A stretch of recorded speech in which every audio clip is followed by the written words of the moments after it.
राजस्थान में हो सब तुम, मीरा को कृष्ण दीवानी जानते हैं। अब पता नहीं जीतू ने मीरा कृष्ण प्रेम क्यों लिखा, क्यों नहीं मीरा गुरु प्रेम लिख दिया। मैं अभी तक भी हैरान हूं, क्योंकि मीरा का कृष्ण से तो कोई प्रेम था ही नहीं।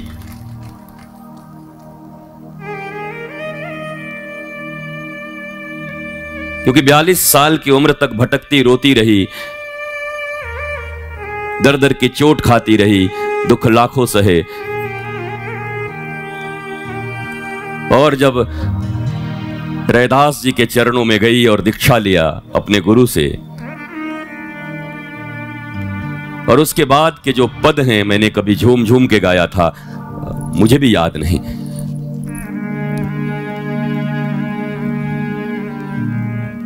मोहे लागी लगन गुरु चरणन की, ये मीरा के श्रेष्ठ पद है।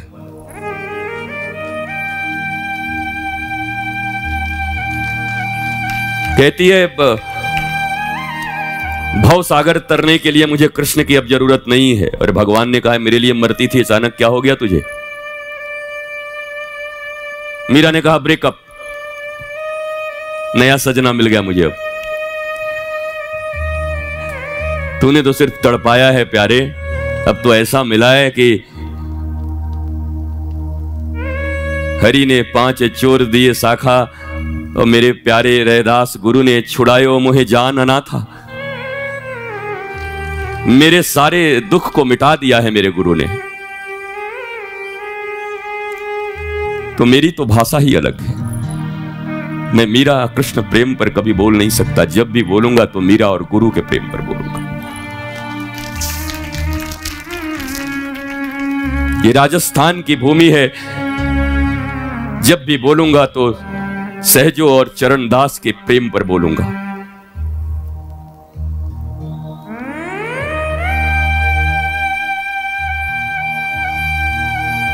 तो मीरा कहती है कि मुझे नहीं तरना भवसागर। भगवान ने कहा रे मुझे छोड़ रही है बीच मझधार में, भवसागर नहीं तरेगी, भव से पार कराने के लिए मेरी जरूरत पड़ेगी। मीरा ने कहा तू और तेरा भव लेके बैठा रह। अरे तू वो बहुत बोल रही है, क्या बात?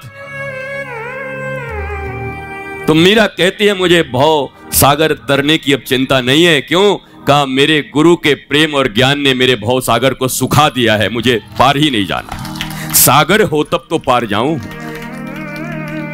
जो डूबे हैं सागर में उन्हें पार जाने की चिंता होगी, पर मेरे तो सूख गए।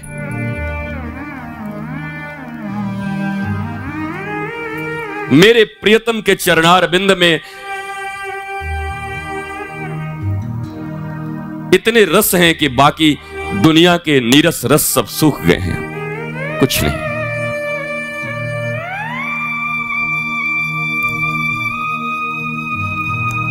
मुझे आस नहीं भव तरनन की,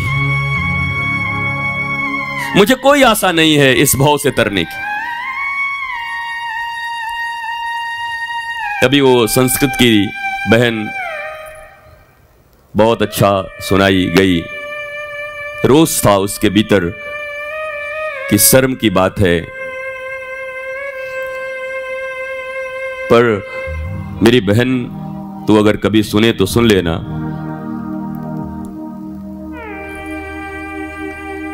शर्म कहने से तो कभी प्रेम नहीं हो सकता।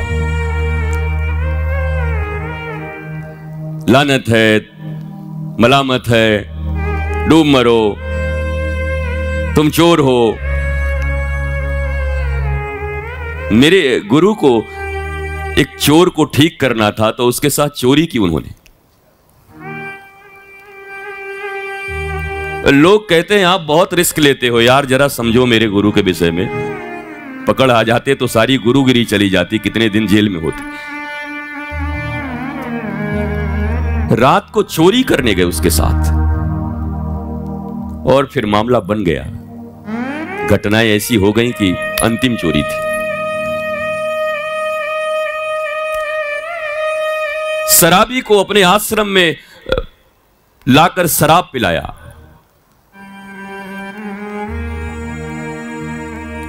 इतना प्रेम करते थे वो मनुष्यों से।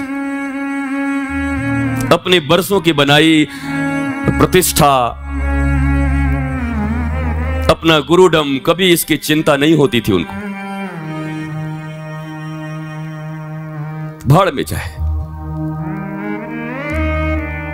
और हद तो तब हो गई जब सबसे प्रिय शिष्य जो 30 सालों से आश्रम में सेवा कर रहा था, सबसे करीबी, और वो जब शराब लेकर आया और ये बैठे थे मेरे गुरु के मित्र जैसे। अब काहे का मित्र, जन्म जन्म का दास होगा, ठाकुर ने मित्र बनाया लिया। और वो जब आया तो उसके शीश फटे हुए थे, गुंडों ने मारा था शराब की दुकान पर।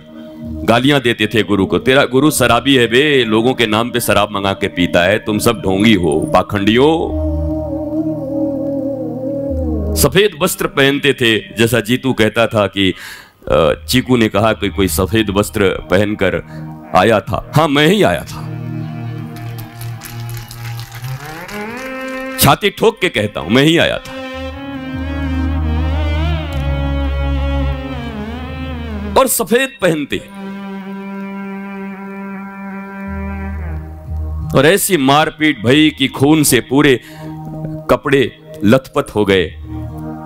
और इधर वो बैठे गुरुजी, और बगल में बैठा वो शराबी, और बार बार कहते, भैया थोड़ा देरी हो गया, थोड़ा माफ करिए, आ रहा होगा। उस समय भी उनके लाखों शिष्य थे। बांग्लादेश से लेकर बंगाल तक, नॉर्थ ईस्ट तक बड़े बड़े आश्रम हो गए थे। एक बड़ी प्रतिष्ठा थी उनकी। सरकारें बन और बिगड़ जाती थी, पर एक आदमी शराबी, और जब आया वो तो आते के साथ जैसे ही बोतल छुपा कर आया था, मार खाया। शिष्य भी वैसा ही था, सर फूट गए पर बोतल नहीं फूटने दी।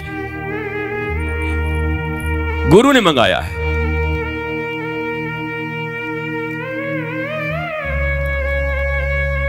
और फिर आते के साथ चमड़े की जूती पहनते थे मेरे गुरु, खूब सुंदर, ऐसे गांव में जैसे पहले पहनते चमड़ी। वो आया और पूरा आश्रम देखता था, खून से लथपथ, पूरे सफेद कपड़े लाल हो गए थे, ऐसे खून की धारा बहती थी।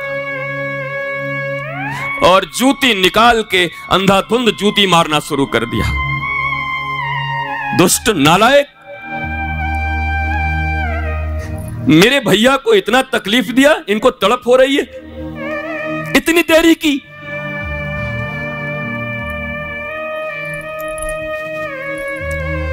और मैंने ये कई बार कहा है, मोर देन 95% जितने शिष्य थे आश्रम के, तब भी उस समय 2000 की संख्या थी शिष्यों की, आश्रम में रहते थे। 1900 से ज्यादा लोगों ने विरोध कर दिया, नहीं मानते ऐसे ढोंगी गुरु को। अरे गुरु है कि तू कसाई है? 23 सालों से जिसने अपने परिवार परिजन को छोड़कर तुम्हारी सेवा की, शराब के लिए, एक कबाबी शराबी के लिए, 2 टके के आदमी के लिए, उसके माथे से रक्त की धारा बह रही है और तुम जूतियां मार रहे हो। भाड़ में गई तेरी गुरुगिरी।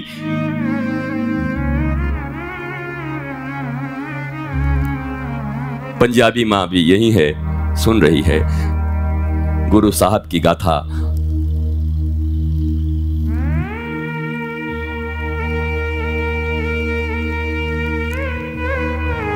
और शिष्य ने एक शब्द नहीं कहा। किसी ऐरे गहरे नत्थु खैरे को भेजते थोड़ी होंगे, भेजा भी होगा उन 2000 में से तो किसी को चुन के भेजा होगा, हीरे को। नत्थु खैरुओं को थोड़ी भेजते हो शराब लाने को। वो चुपचाप खड़ा था, कहता था सब चले जाओ, मैं मेरे गुरुजी के साथ रहूंगा। जूते खा रहा है, खून बह रहे।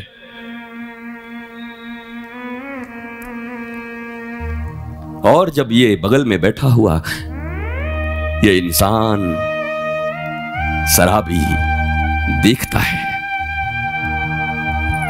जिसने अपनी सारी सल्तनत को दांव पे लगा दिया एक शराबी के लिए, मिट जाए सारे आश्रम, हो जाए बदनामी एक बार फिर से, थूके मुझ पर लोग बाहर निकलने पर, कोई फर्क नहीं पड़ता, क्योंकि मेरे गुरु की वाणी है, मैं एक व्यक्ति के लिए सारा साम्राज्य छोड़ सकता हूं, और सारा साम्राज्य देकर भी मेरे किसी प्रिय को नहीं खरीदा जा सकता, मेरे किसी बच्चे को मुझसे नहीं खरीदा जा सकता। यह उनकी वाणी है।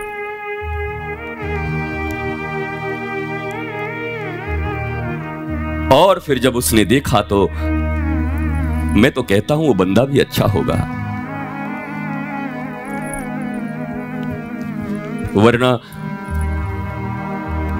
ऐसी घटनाएं तो मनु मेरे जीवन में भी कितनी हो गई, पर मुझे कोई नहीं मिला अभी वो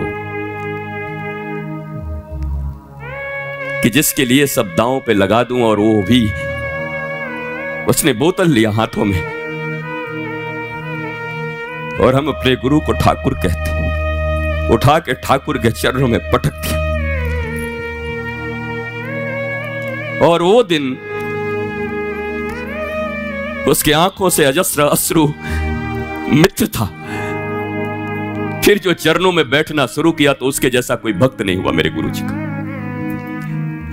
नाम खुमारी नानका, गुरु के प्रेम रस का प्याला पी लिया, गुरु के त्याग को देखा कि सारी दुनिया जिस सल्तनत के लिए, सत्ता के लिए, रुपयों के लिए, फॉलोअर्स के लिए मरती है, इन्होंने जूती की नोक पर रखा है मुझ शराबी के लिए।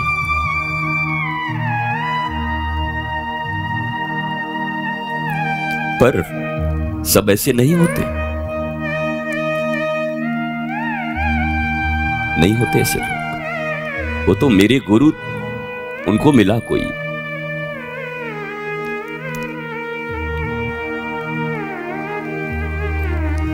इसलिए फर्क नहीं पड़ता कौन छोड़ता है, कौन रहता है, कौन जाता है। कोशिश तो हूं तो अपने ही गुरु का लाल, कोशिश तो यही है कि एक तेरे लिए सारे साम्राज्य का त्याग कर दूंगा, पर हीरा होगा तब, टके टकियों के लिए नहीं। कठिन है, क्योंकि क्यों लाखों लोगों को वंचित करूं इस प्यार से। मेरे गुरु ने तो हीरे पे दांव लगाया था, जिसने बोतल पटक दी।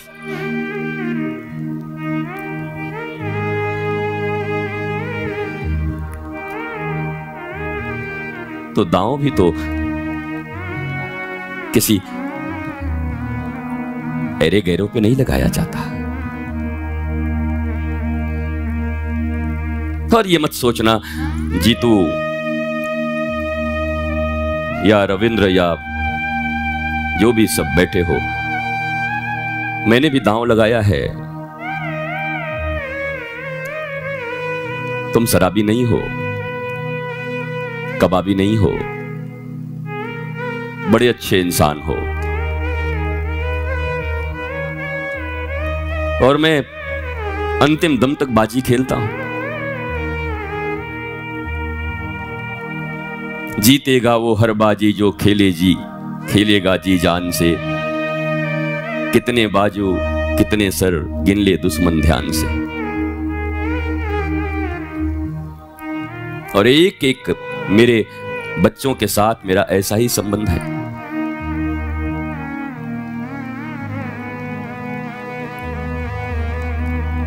अब मुझे यश याद पड़ता है। यश जब उसकी शादी होनी थी, उसका अफेयर था, अभी जो उसकी पत्नी है, एक ही शहर में रहते थे दोनों। वर्षा भी आई होगी, शायद होगी तो मुझे पता नहीं। तो एक रात जब बहुत परेशान थे सब, मैंने पूछा कि तुझे मैं चाहिए या बरसा? साहिब इतना मन्नू का हूं, रात में ही सब खेल खेलता 2 बजे के बाद।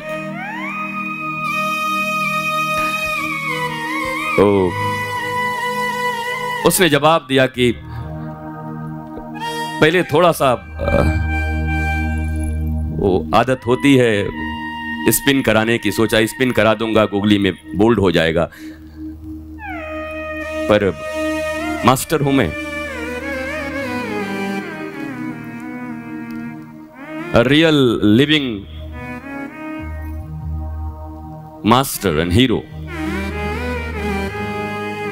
तो हमने 5 मिनट में इसको घुटने पे ले आया, मतलब बता मैं या वो? तो उसने लिखा कि मैं दोनों के बिना नहीं रह सकता। मैंने कहा फैसला हो गया, तू मेरे बिना रह लेगा। फैसला हो गया। यद्यपि मैं खुद ही चाहता था कि ये ब्याह हो जाए, मेरी खुद इच्छा थी, क्योंकि बरसा को मैं बहुत प्रेम करता था। वो बहुत शालीन, अच्छी और उस घर में बहू होने के योग्य, घर में मतलब आनंदन धाम की बहू। मैं बोंदिया परिवार को, तो बोंदिया परिवार मतलब आनंदम परिवार, बोंदिया परिवार अलग है कहाँ? कोई अलग अस्तित्व है ही नहीं उस परिवार का, वो तो मेरा परिवार है। एक छोटे बच्चे से लेकर एक 80 साल की मैया तक, अम्मा तक, सब मेरी, वो तो मेरा है। मैंने कहा ये बहू होने के योग्य है, मैं ही लाया।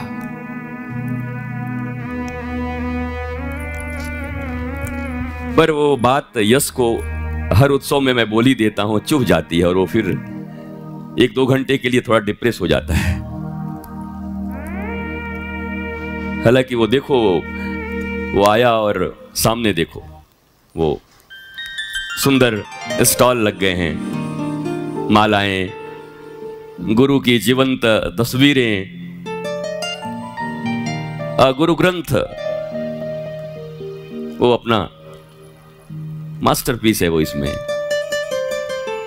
ये जितने प्रचार प्रसार, हम तो एक गाड़ी पे चलने वाले, हमारा गाड़ी ही आश्रम जिंदगी भर, न कहीं जमीन न जायदाद, अपनी गाड़ी में पीछे सामान। और वो देख, वो बोलता है वो स्कॉटलैंड यार्ड। सौरभ कह रहा हाँ दादा सही बात है, एक गाड़ी में तो आपकी पूरी जिंदगी थी। पूछे सामान, 4-5 मेरे लड़के और सारा भारत अपना है। कई जंगल में, कभी बस्ती में, कभी नदिया के तीर, हम परदेसी फकीर। न जाने कितने वर्ष ऐसे ही, कहीं कुछ नहीं। और फिर अब मौज आई सबको, हमारी भी इच्छा हुई तो फिर कहीं कहीं बनने लगे। ये जीतू जैसे कहता है ना कि मेरा उम्र कितना है, हाँ 11 महीना और कुछ दिन, तो अच्छे से जोड़ेगा तो मेरे भी आश्रमिक जीवन का, मैं भी बड़ा छोटा बच्चा हूं। ये दीक्षाएं, ये आश्रम, ये लोग, ये मेरा कभी सगल नहीं रहा। बस जहां गया मिला, भूल गया। क्योंकि इस राजस्थान में आज के 10 से 15 साल पहले इसका एक जिला और एक तहसील नहीं बचा मैं जहां न गया हूं, और जहां मेरे बंदे न हो। पर तुम्हें एक भी नजर नहीं आएगी। मेरी मौज ऐसी थी, मैं जाता, मिलता, और जब आगे बढ़ता तो ऐसे बढ़ता था कि जैसे गंगा फिर पीछे मुड़कर नहीं लौटती। चली तो चली। कोई जमा करने का उनका एक डायरी बनाए, एक लोग बने, इतने लोग हमारे पास हो गए, कभी हमारी इच्छा रही नहीं। तो हम भी बड़े छोटे हैं जीतू भाई, काफी कम उम्र है हमारी इस आनंदम परिवार को बनाने का, बहुत कम दिन से। अब एक उल्लास आ गया जीवन में कि एक अच्छा परिवार बन ही जाए यार, गांव ही बन जाए, ऐसा सोचता हूं।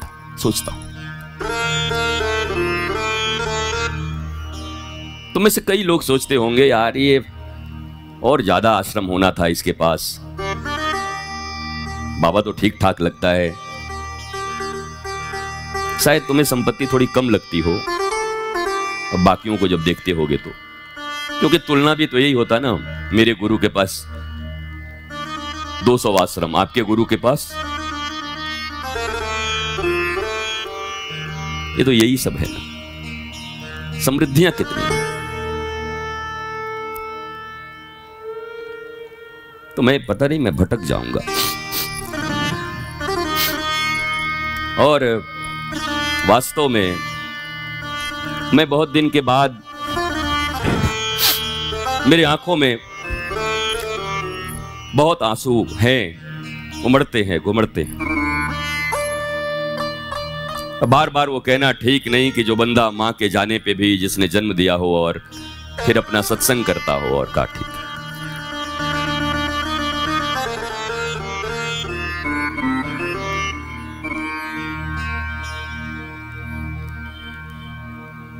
तो मनीष जब गाते थे कि 4 दिनों की प्यार हो रब्बा बड़ी लंबी जुदाई,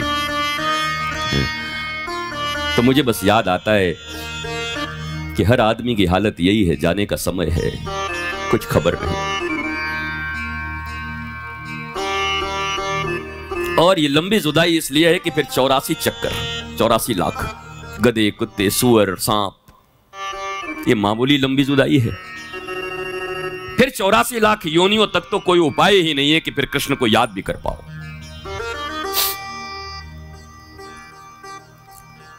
सहजो कहती है मैं राम तजूं पर गुरु न बिसारूं, पर कभी कभी लगता है झूठ बोलती है।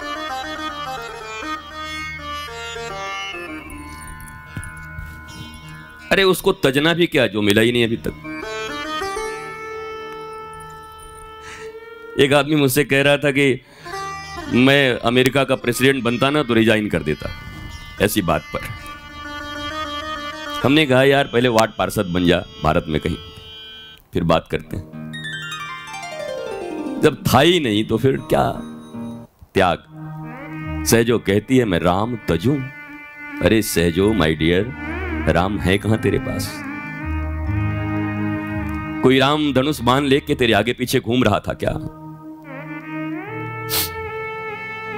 किसी राम से तुम्हारी मुलाकात हुई थी क्या सहजो? एक सुंदर धारणा हृदय में है, प्रभु राम। धारणा बनी थी, टूट गई, तोड़ दिया तुमने, पर गुरु तो जिंदा सामने खड़ा था। इसलिए मैं ये भी नहीं मानता कि वो राम को त्याग के और गुरु को पकड़ दी। उसने गुरु ही पकड़ा, राम कभी थे ही नहीं उसके जीवन में कि वो त्याग करेगी। क्योंकि राम से मिलना तो अब शायद संभव होगा जब साहिब आ गए हैं, अब शायद बात बन सकती है। हाँ, ये एक बड़ी प्यारी घटना है। जब ये राजस्थान में वो दोनों आए तो अब दोनों एक ही साथ आ गए थे। कथा ऐसी है तो समझाने का भी मौका नहीं था। और सहजों ने महीनों में एक आसन बनाया था अपने गुरु के लिए। ये जैसे तुम बनाते हो ना, देखो ये कोई ना कोई बनाया मेरे लिए, अपने हाथों से वो सब बनाते हैं। ऐसा नहीं कि सब कोई टेलर में देके बनवाता है। मैं बहुतों को ऐसा जानता हूं जो साल भर इसमें करते रहते हैं कुछ न कुछ। 10 रुपए का सितारा लाते, फिर जमा करते, फिर 20 रुपए का सितारा लाते, फिर इसको बनाने में 1 साल लगता।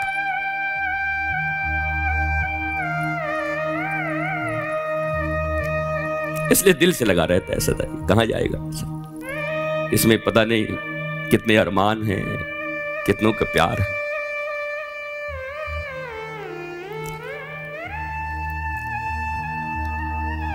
तो समय ही नहीं था सहजों के पास कि कुछ डिसाइड कर सके। अब लेफ्ट हैंड साइड से कृष्ण आ गए और राइट हैंड साइड से गुरु आ गए एक ही साथ।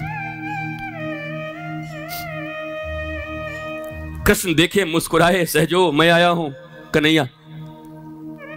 और गुरु ने कहा था एक दिन आऊंगा, तब से 1 वर्ष में सिंहासन तैयार किया था, जड़ जड़ के ऐसे, अंदर धूप दीप सब जला के रखे थे। और उसी दिन नहीं, रोज जलाती थी सबरी की तरह, किसी भी दिन आ जाएंगे। तो हम तो जयपुर में अगर अभी कहीं जीतू किसी को मित्र को टाइम दे दे या किसी को, जीतू के यहाँ ही इतने बजे आऊंगा, न जाऊं तो शायद आशा को बुरा लग जाए। ये इतनी तैयारी कीजिए, वो तो 2 मिनट के लिए आ जाते कम से कम। निराश हो गए, बच्चे भी निराश हो गए। फिर मैं सहजों के लिए नहीं, सबरी के लिए सोचता हूं कि उनके गुरु ने कहा कि तुझे रहना पड़ेगा इस दुनिया में जब तक कि राम तेरे द्वार पर ना आ जाएं और दुनिया ये कह सके कि वाह रे, अपने गुरु की शिष्या किसी राम को ढूंढने नहीं गई, राम को खुद दरवाजे पे आना पड़ा और जूठे बेर खाने पड़े। अभी कितना सुंदर तू गाता था, जूठे, वो तो सबरी ही थी जिसके जूठे बेरों को खिलाना कोई मजाक तो नहीं। उसके अंग अंग में, उसकी आत्मा में गुरु प्रेम संश्लिष्ट था सबरी के, वरना वो तो उसी दिन जाती थी जिस दिन गुरु जाते थे। एक पल नहीं जीऊंगी, तू ऐसे ही चला जाएगा मुझे छोड़ के। गुरु ने कहा देख, थोड़ा इमोशनल किया गुरु ने, जीवन भर तो तेरे कारण बदनामी ही मिली है मुझे। महात्माओं ने अपने समाज से मुझे निकाल दिया क्योंकि तू भीलनी है और मैं तुझे रखता हूं। बाइकाट कर दिया मेरा। मैं बहुत बड़ा ऋषि था, इन ऋषियों का सबका लीडर था मैं यहां पर मैंने दांव खेली तुझ पर, उस दारूबाज की तरह जैसे मेरे गुरु ने खेला, और सारे ऋषियों ने त्याग दिया। क्या नाम था उनका? मतंग। हाँ, मतंग ने उपेक्षित हो गए, लोग गालियां देते, और क्या कहूं, ज्यादा कुछ नहीं कहता, सबरी जवान भी थी, लोगों ने तो बहुत तरीके की बातें कहनी शुरू कर दी, पता नहीं क्यों रखा है। पढ़ो रामायण, पढ़ो भाई, ढको मत ज्यादा अपने रामायण को। सच जानोगे तो गुरु से प्यार बढ़ेगा, ढकते रहोगे तो अंधेरे में दौड़ते रहोगे। लोगों ने गंदे आरोप लगाए राम के ऊपर, उनके गुरु के ऊपर।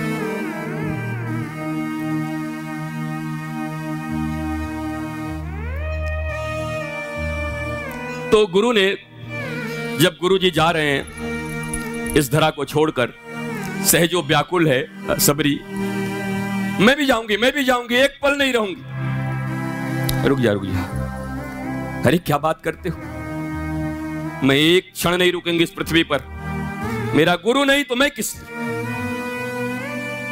तो गुरु ने बड़ा इमोशनल कार्ड खेला, मास्टर हैं सहजो, सबरी, ये सब एक जैसी लगती है।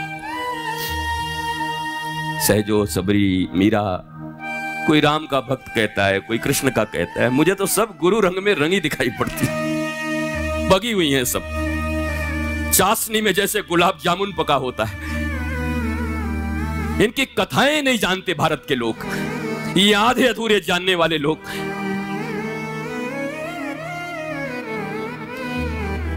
और फिर कह दिया कि देख तूने मुझे क्या दिया आज तक, कुछ तो देने की इच्छा होगी ना। साहिब प्राण दे सकती हूं। बोला प्राण दे मत, मेरी जितनी बदनामी हुई ना, तू ऐसा काम कर इस पृथ्वी पर रहकर कि तेरे चरणों को पकड़ने के लिए लोग दौड़े और पूछे कि तेरा गुरु कौन था, और तू तो कह सके कि मतंग मेरे गुरु।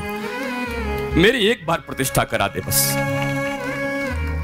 और बहुत रोई सबरी, क्योंकि गुरु के वियोग में वो रह नहीं सकती, बहुत रोई। पर ऐसा भावनात्मक बात कहा गुरु ने कि अरे मैं जाते जाते अंतिम इच्छा तो पूरी कर दे, तू चल आइयो कुछ दिन के बाद, जब तेरे द्वार पर एक दिन राम आएगा तेरी गुरु भक्ति से प्रसन्न होकर, तो सारी दुनिया जानेगी कि सबरी का जूठा बेर खाने राम आया था, और तेरा गुरु दिग दिगंत में नाम वाला बन जाएगा, बस इतना तो कर दे। और वो रह गई 80 साल तक रोज अपनी लटाओं से, बालों से बुहारती सड़कों को, खुद पेड़ पे जाती, पेड़ हिलाती, नीचे गिरे हुए बेरों को चुनती। एक गुरु के या भगवान के द्वार पर आने के लिए जो जो तैयारी करनी पड़ती है वो रोज करती थी 80 साल तक। 80 इयर्स, एक लंबा समय। कोई 80 मिनट भी बर्दाश्त नहीं करता अभी। 80 मिनट लेट हो जाए तो हमें ये सब पसंद नहीं, ये सब गुरुगिरी हम नहीं जानते भाई, हम तो व्यापारी लोग हैं, हम तो कमाने वाले लोग हैं, टाइम से आना चाहिए, ये कोई तरीका है क्या? मन्नू कह रहा था कि अब 2-3 दिन हो गए, अब लोग समझ गए होंगे धीरे धीरे कि यहाँ कोई शेड्यूल नहीं है। भैया इससे भी अगर इंपॉर्टेंट कुछ दुनिया में है तो फिर यहां क्यों बैठे हो? क्यों टाइम पास कर रहे हो? मेरा भी टाइम खराब कर रहे हो, अपना भी टाइम खराब कर रहे हो। जो इंपॉर्टेंट है जहां है वहीं जाओ ना, कम से कम उसको भी सुकून मिलेगा। किसी के लिए तो डेडिकेटेड रह पाओगे ना जीवन में। और 80 साल तक लगातार इतनी सेवा, जैसे रोज आने वाले हैं राम। और मन्नू, राम में भी कहां इंटरेस्ट था सबरी का? वो तो कहती थी कि राम आ जाए और ऐसा खिलाऊंगी कुछ कि दुनिया में मेरा नाम हो जाएगा, और जब मेरे पास कोई आएगा तो गुरु का चरण पादुका सामने रख दूंगी, देख मैं इसकी धूल हूं, ये मेरे गुरु। अपनी इज्जत भी अपने लिए नहीं, अपने गुरु के लिए। क्योंकि जीते जी मर जाना तो है, गुरु के पास रहना। अब मेरी इज्जत कहां, मेरा ईगो कहां, मेरा अहंकार कहां, मेरे झगड़े कहां, अब छोटे बड़े की बात कहां?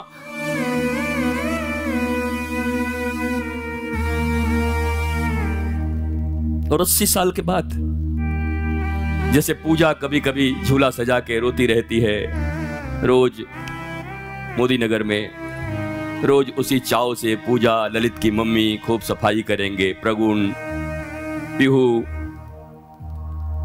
उनको लगता ही नहीं कि आज गुरुजी नहीं आएंगे, वो हर रोज तैयार रहते हैं। एक वो झूला है जहां तुम कभी देखो उसके तस्वीर को तो तुम्हें लगेगा जैसे साहिब बैठा है, ऐसे मसनद लगा के साहिब बैठा है ऐसे।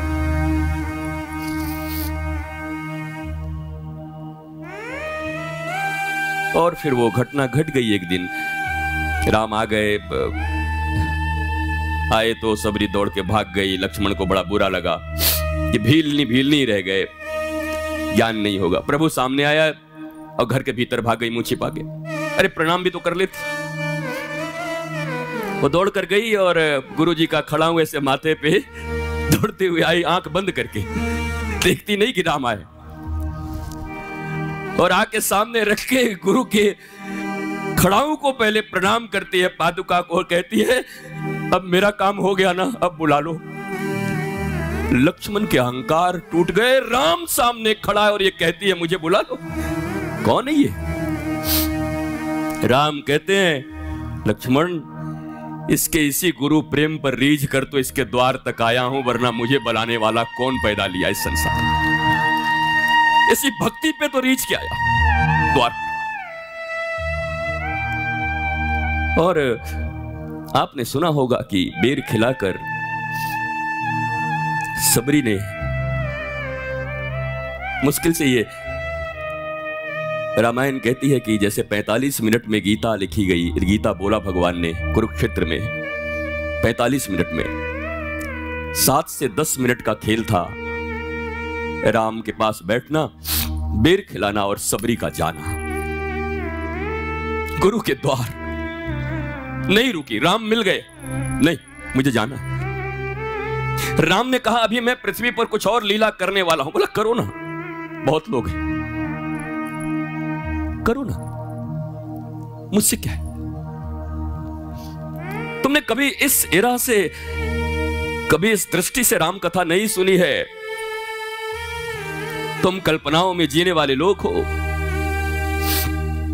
प्रत्यक्ष की अवहेलना करते हो और परोक्ष को आलिंगन करते हो। तुम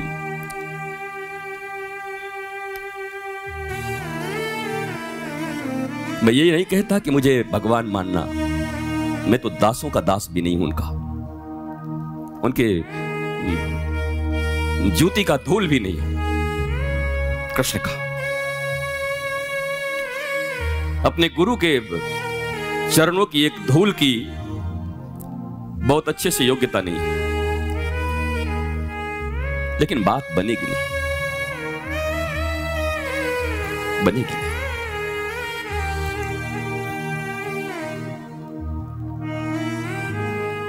तो मन्नू सहजो ने डिसाइड करने में समय नहीं था उसके पास, क्या करे, घबरा गई।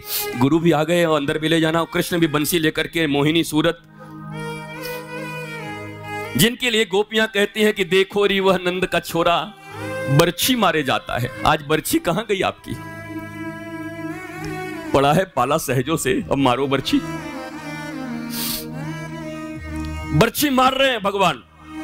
सहजों ने कहा दिखाई नहीं पड़ता, कहीं और मारना। और इतनी घबराई थी कि गर्मी बहुत थी, राजस्थान में गर्मी तो होती है, और वो चैत का महीना था। झट से वो हाथों में एक पंखा था, गुरु के लिए बनाई थी अपने हाथों से, सोची थी एक हाथ से पंखा करूंगी, एक हाथ से जल दूंगी, फिर ऐसे ऐसे कार्यक्रम ही बना रही थी। और सहजों ने कहा ओहो काम बन गया, एक सेकंड में पंखा कृष्ण को पकड़ाया। अरे जला, गुरु को गर्मी लग गई, जरा पंखा करो तो। और गुरु बैठे थे सिंहासन पर उसके बनाए, और कृष्ण खड़ा होकर पंखा करते थे, और पीछे देखते थे कि गोपी वगैरह देख तो नहीं रही। ये राजस्थान की घटना है, ये उस भूमि पर बैठे हैं लोग। यहां मीरा कृष्ण का प्रेम मैं नहीं जानता, और अगर कुछ है तो मुझे लगता है शायद कोई ग्रंथ छापा है, अगर तैयार हो, मुझे खबर नहीं। मुझे बोला था कि मीरा और कृष्ण के प्रेम पर एक ग्रंथ ला रहे हैं, तो मैंने अपने आप को रोक दिया कि फिर ग्रंथ ही ले लो, वो मिलेगा तुम्हें। पर मैं तो बैठा हूं मीरा और रैदास के प्रेम के लिए।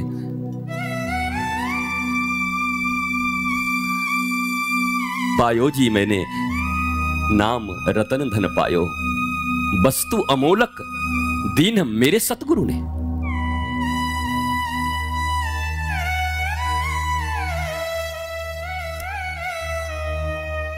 तो 42 साल से क्या मिला था आपको? बोली दुख लाखों सहे, बस रोना ही मिला है, आंसू ही मिले। बोला अब तो नाचती हूं। मेरे साहिब ने परिचय करा दिया असली साहिब से। कौन? बोला मेरा साहिब ही मेरा साहिब है, और वही साहिब वो है। अब वियोग नहीं है मुझे, अब विरह नहीं है मुझे। ये मीरा और उनके गुरु के प्रेम की गाथा है।